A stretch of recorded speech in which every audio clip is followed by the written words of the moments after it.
გამარჯობათ. დღეს მინდა შემოგთავაზოთ ხაჭოს გალეტი ატმით. იდეალურია მათთვის, ვინც არის დიეტაზე, მაგრამ ძალიან უნდა ტკბილეული.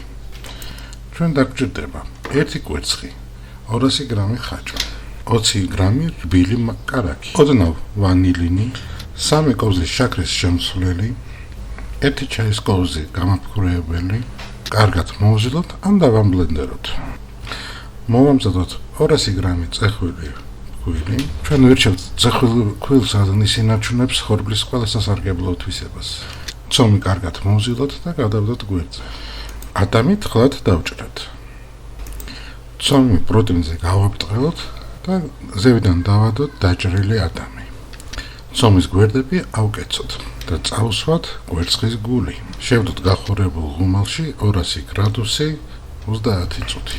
და ესეთი ლამაზი ატმის გალეტი გამოგვიხიდა. მე ზევიდან დავაყრი მაინც შაქრის პუდრას, რომლის მომზადებაში კვლავ ჩვენი წისქვილი დაგვეხმარა.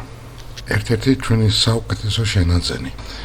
გალეტს აცადეთ გაცივება და მიირთვით. გახდომა უნდა იყოს გემრიელი.